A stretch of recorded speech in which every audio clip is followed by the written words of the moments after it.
The Big Apple is the setting for the final major of the year, the US Open. And after what's been an extremely competitive season so far in men's tennis, expectations are high. I think what really is cool is the fact you got 3 different Grand Slam champions coming in here. Okay, obviously Rafa's not here, but who wins the US Open is probably going to go a long, long way to determining who the end-of-year champion is as well. Should be terrific.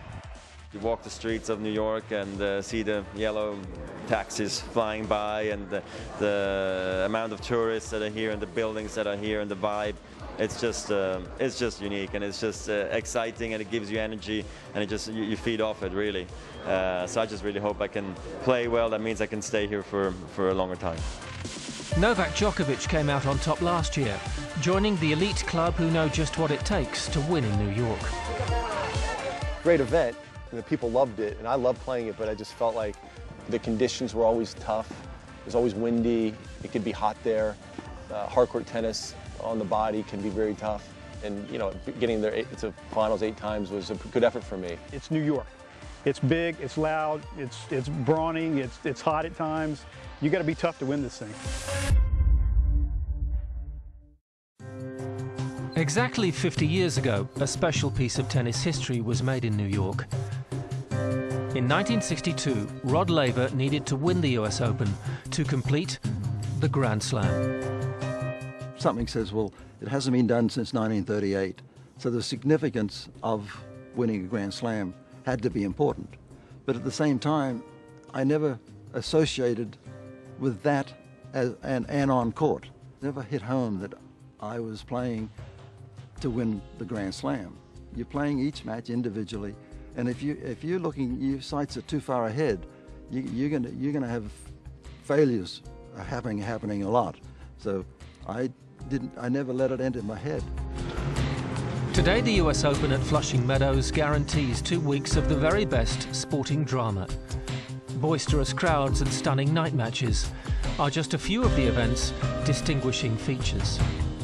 Huge stadium, it's a great location, and I think the crowds enjoys the competition. They got that night tennis that comes in and has been really a huge asset to that tournament.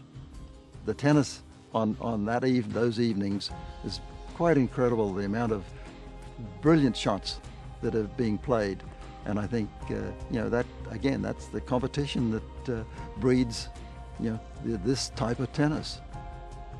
I feel the crowd separates this tournament from all the other tournaments that Americans play. I say this pretty often, is U.S. crowds tend to be very polite, and here they're boisterous. They're on our side. You know, they don't make it a secret whose side they're on, and that's the one time a year I feel like where the foreigners get to feel what the Americans felt every single week of the year. Not since 2003 has an American man won in New York. An aspiring crop of US talent must use home advantage to end that wait. It's the biggest tournament of the year. It's the one we want to do best at, for sure. It's the one where most eyes are watching, especially in the States for us. And it's the one where you have the most memories when you do well. My past 3 years playing there has been tremendous. I've had great memories. Obviously, hopefully this year is no different. The men's doubles offers real American hope. Where better than New York for the Bryan brothers to win their first major of the year. This is the last chance to shine. We haven't won a slam this year.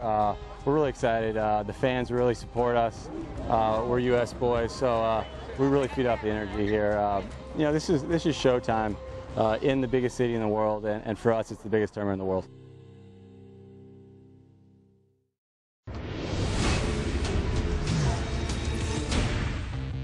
Next week on ATP World Tour Uncovered, presented by Rio, we're behind the scenes of the final Grand Slam of the year in New York.